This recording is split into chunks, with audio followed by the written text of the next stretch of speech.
So far, I've not seen one of these videos that's done a truly fair comparison. These, what's best, the PC or the PS5 Pro, given the same amount of money, in this case $700, pounds, or whatever. Everyone so far that I've seen is cut corners. So 1 terabyte SSD, or they're using a lower graphics card, or not the right type of RAM, things like that. And it's like they're saying it's near performance. It's like, well, the PS5 for some people is near performance to the PS5 Pro and the Xbox Series X as well. It depends upon your gauge of what is near. It's like so let's see what a power GPU has to say on it. So let's have a look. Ever since the PS5 Pro has been announced, social media has been in an uproar battle. PC master race. This is not worth the price of $700. You can build a PC for better for the $700 price point. Well, in this video, there's been an awful lot of that. Like, I get it. People have allegiances to certain things. You get the PC lot, and you get the console lot, and it's like the PC people seem to be more defensive, from what I've heard. There are people, people that own consoles that are, PS5 owners maybe, and things like that, or even PS4 owners saying it's like crazy money for the PS5 Pro, because I don't get it. Maybe people just don't get what the PS5 is giving, but let's see what he has to say here. You can build a PC for better for the $700 price point. Well, in this video, we're going to find out if that's actually true. Stay tuned throughout the video to see how you can walk away with this PC right here. Starting off with the PC specs, and before we get into it, disclaimer, some of these parts are refurbished, some of them are open box as well, and some parts are parts that we just never ended up selling. So that is a little bit of a shame, because I am dying to see, because you're not buying a PS5 Pro that is used, or X demo, or open box, anything like that. It's brand new. So again, this is already showing basically it can't be done. It's like I'll roll with it anyway, but basically he's going with this 700 gaming PC, but it's open box, used parts. Is basically a lot of it's going to be second hand. The specs we're actually using on this PC, we chose a 12700K. We got it used. Open box was like 120 bucks. Very inexpensive. B7060 motherboard as well. That is also a refurbished motherboard. We had 32 gigs of RAM from Kingston 5600 CL36, a 1 terabyte NVMe drive, an RTX 3070, which you all know the 3070 and the 3060 were great sellers and good pricing as well. We're rocking a 600 watt power supply and a Deep Cool Castle 240 Red, which is more than enough to cool that CPU. And finishing it all off was an MSI Gungnir case. This case actually just has a slight damage on the foot, so that's why we used it. Good price at a used market. You can probably get it for like 80 bucks, 60 bucks. All in all, this build came out to about $700. Hence why we use these parts to compare it to the PS5 Pro. First thing I will say is, like, did I miss the SSD? 2 terabytes of SSD in the PS5 Pro, which is a big deal. Like, one of the main drawbacks I have with the PS5 is the fact that it's only got a lot, is it 825 gigabytes of usable game storage? I'm having to quite often just switch games backwards and forwards between the external drive and the PS5 storage, which I find a bit of a pain. So for me, that 2 terabytes of storage in the Pro is a really big deal, and the memory is not cheap either. So I wish it said how much SSD it's got. I bet it's 1 terabyte. I bet it's not 2. Use these parts to compare it to the PS5 Pro. All right, starting off with the PS5 Pro performance. Now, I know this is not a PS5 Pro. This is just my personal PS5, which I might be trading in to get a PS5 Pro. I want to move into some of the pros on this. As you all know, next year, GTA, the new one, is coming out on console only. So most people are going to be getting the PS5 Pro most likely for GTA 6. The other thing too is obviously the size comparison. Obviously it's a lot smaller than a full-size PC. Yes, you can build a mini ITX build. Again, parts go up in price quite a bit. And again, it depends on your market and your area if you can find some good used parts in a mini ITX side of things. Because again, it's hard to find parts new. I can imagine finding it used. All right, so performance-wise with the PS5 Pro, they did an uptick of 10% on the CPU, which is not a crazy increase. Where they focused most of their engineering was behind the GPU. The reason why they did that is because most consoles, they do 1440p to 4K. And for those of you out there in the tech world, you guys know that the higher resolution you go, it is way more GPU bound. So what they did was they did a 67% increase in performance on the GPU side of things, which they have stated it's equivalent to around a 4070. Now, one thing that the new PS5 Pro does have over the previous generation, which is another big one, is pretty much AI frame generation, which is pretty much what the new NVIDIA series do have. And from using it on Wukong and Star Wars Outlaw, for example, you can go anywhere from a 40 FPS to about 80 to 100 FPS, so it's a drastic difference. I think that's going to set the console apart from the previous generation, because for $700, if you can run 4K native and have 120 FPS, which is what Sony is claiming actually to be on the new PS5 Pro, that's going to be phenomenal performance. All right. That and that ray tracing. Ray tracing is fantastic. It's a really nice feature. Ray tracing basically portrays light as your eyes expect to see it, and it makes this graphics look just so much more realistic, and it's a huge jump in power to get decent ray tracing. That's going to be phenomenal performance. All right, as far as the cons go, obviously you can't just pick this up and start writing a Word document. You can't edit on Photoshop. You can't do a Premiere Pro type thing. There's certain games you can't run on this as well. Prime example, Star Citizen. That's not a game you'll ever have on console, from the company itself. So if there are certain games that you do want to play that are only on PC, well, you're going to obviously have to go lean towards more the PC side of things. Sony does have their exclusives. They did announce it will be coming out on PC just at a later time. Usually it's about a year time frame. So you can't just pick this up and say, hey mom, I'm going to use this to do schoolwork or whatever. There's more of an excuse on the PC side. You can literally tell your parents, hey, I can do my homework now, I can do this and all that stuff. Plus, you can play games as well. So I've never really seen that as much of a valid argument, no. I know it's like people, a lot of PC people, they say, one of them, I'll just make it clear, I've got both. I've got a gaming PC and consoles, and I've ordered a PS5 Pro as well, so I'm not biased. I like both.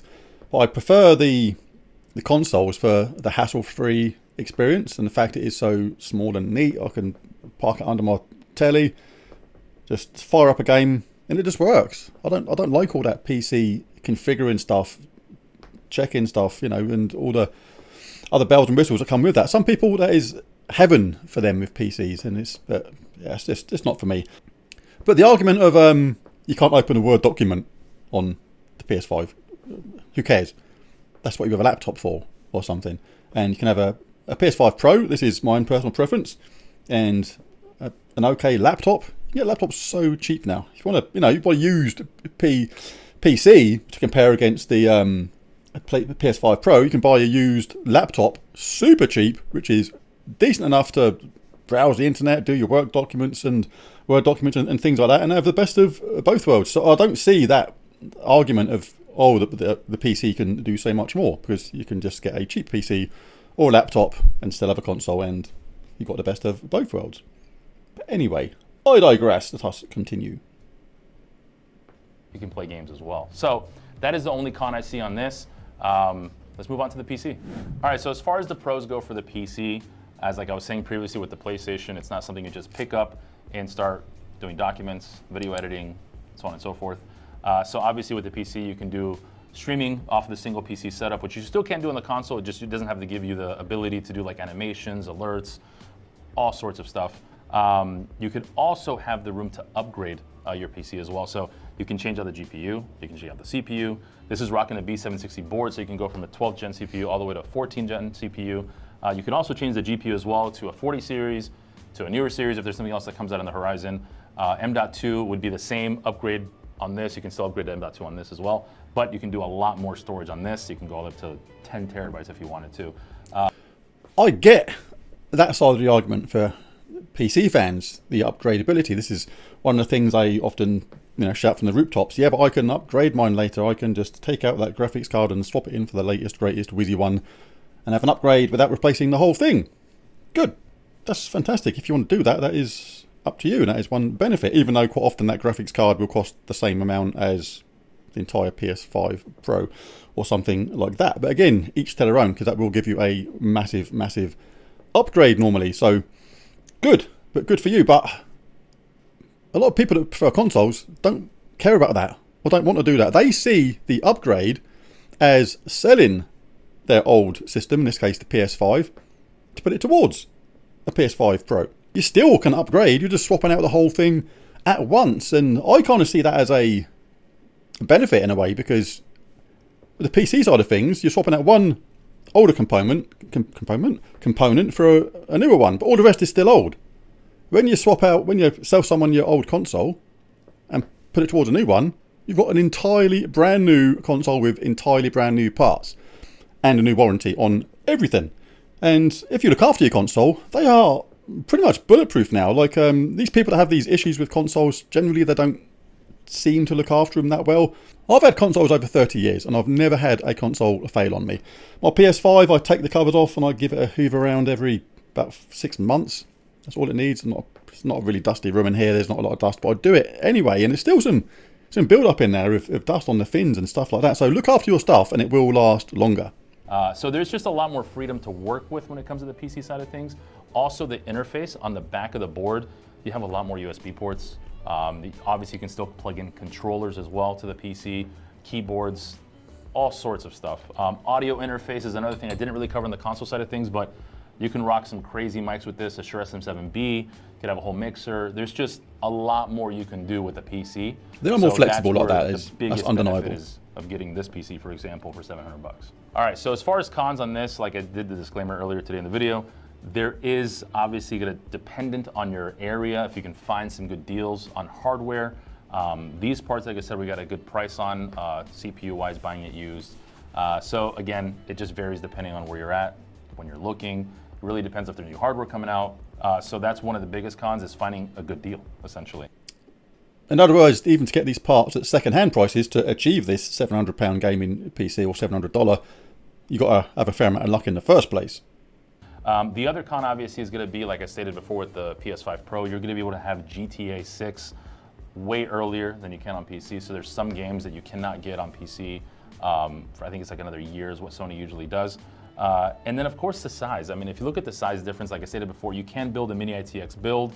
You just can't build one this small with the PS5 Pro performance. I think that's one thing that people are missing or not understanding, is truly how much power the PS5 Pro has. It is insane. Yeah, a lot of people just saw that small, what they saw as a small increase in the numbers sort of thing and think, oh, well that's not much, that's not worth the extra. But you got Wi-Fi 7, you've got a custom ray tracing chip, which nobody knows much about yet, apart from it can do all the 3 different graphic ray tracing modes in games like GT7 and things like that. You've got 2 terabytes of SSD storage, you've got the PSSR going on. The game boost on 80,500 PS4 games, there's a lot more to it than just those small, what looks like to a lot of people, those small spec increases. And like you just said, the size of a PC, it's not supposed to be a direct comparison, but it is the pros and cons, I suppose. It's obviously a lot bigger. If you've got your PC in your gaming room, or whatever, and it's under your desk or on your side, fine. But what a lot of console owners buy a console for is because they can have it in the living room and sit on their settee or their couch, play it on their 65-inch TV or bigger, and have an absolute ball. Obviously, you can run your PC to the TV as well, but most wives and girlfriends aren't going to be too happy with a beast like that sitting in the living room with wires and stuff trailing to the TV, which is again why a lot of people like consoles. It's literally whatever you prefer and however you live your life and what is going to work out better for you. Pro has. It is insane. So for the size-wise, yes, this will take up a lot more room on your desk or your TV stand, wherever you're going to put it. But those are the only cons I'll have with the PC side of things. As far as performance goes, I wanted to try out a game that was more of a Sony, like not exclusive, but one that was developed by Sony. I wanted to have that good fidelity. So we went ahead and tested out Forbidden West. That did come out on PC and it came out on the PS5. Obviously in our testing, this is a PS5 non-Pro. Fidelity-wise, quality was very close. This still runs Forbidden West at 4K natively. This is versus the so PS5 my guess would standard. be with the PS5 Pro, if they do like an upgraded version of Forbidden West, for example, it's definitely going to be hitting that 60 and possibly even 120 FPS and keep that same fidelity and still run at a native 4K. While in our testing, we did do 4K natively on this PC, no DLSS, everything maxed out. Anti-stropic filter, obviously it was at ×8. I try to get settings as close as possible to the PS5 version. And this bad boy did struggle a little bit. It was right around the 40 to 60 FPS, kind of bouncing in that range. Sometimes it would go up to 70 or so, but that was more of like the thing you have to remember is when watching videos like this is YouTube compression doesn't really give a fair judgment of what the games truly look like. It's just it's just a guide, really. It really is. It's like due to the way YouTube compresses stuff. So, but that was more of like the, you know, if it's pointing towards the sky or whatever it may be. So performance-wise, I feel like, yes, this can get very close to a PS5 Pro. Again, these are older parts and it was still able to do it. If I did pop in a 4060, which I did, and tried frame generation, now we're talking about a whole different ballgame. The 4060 raw performance to a 3070 is very close, but once you start throwing in that new technology that all these GPUs are having, which the PS5 Pro will have, which to me is crazy, that the console's coming out with an RDNA GPU that has technology before even the GPU counterparts from the desktop side of things.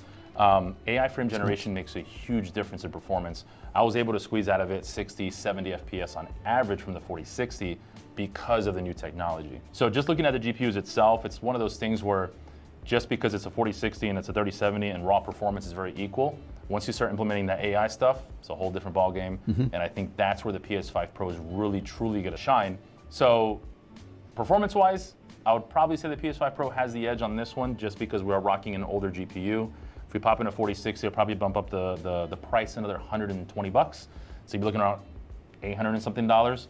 And at that point, do you think it's worth, you know, the $100 difference to be able to do more with the PC than versus the console? All right, so now you're curious, which one would I recommend? Second-hand prices are pre-owned. Before, to get something around this price point in your area, you're gonna have to take the time to find something used.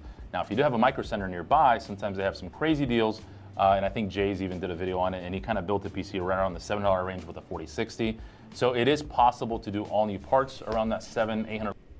It is, but I've seen that video, and I'm probably going to do a video on that later. Because I did a reaction video at the same time, but I was, due to the length of it, I'm probably going to release this one first. But I did see that video from Jay's 2 cents. Hadn't seen it before though, it just popped up and I thought I'd have a look. But even on that one, there's still a lot of corners cut. It's not, even he's not using like a 2 terabyte drive. Didn't see anything about Wi-Fi 7. There's another corners as well, but it is what it is. Let's continue with this one.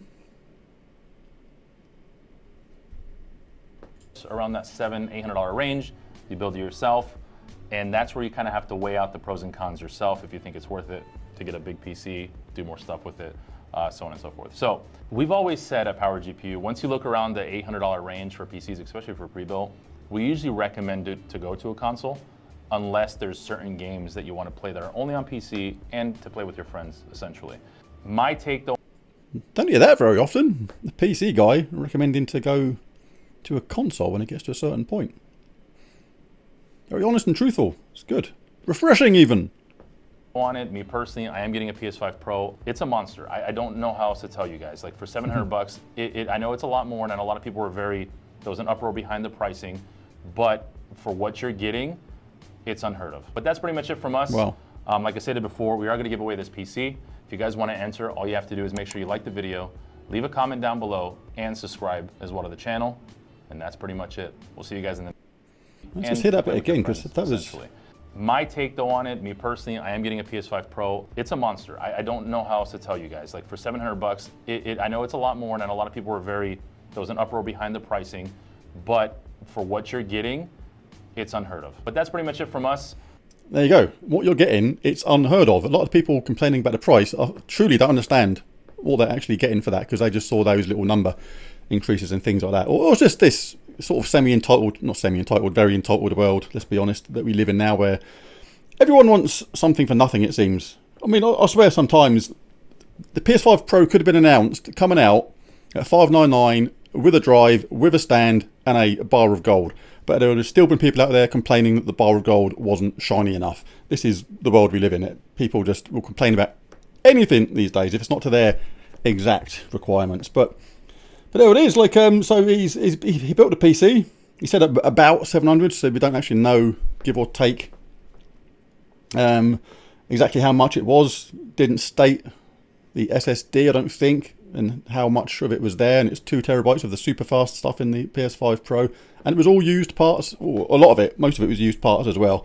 So there it is. So I'm still trying to find a video where somebody's actually done this completely fairly. New parts. The PS5 Pro doesn't come pre-owned or used parts or second hand or X demo and things like that. It's all brand new.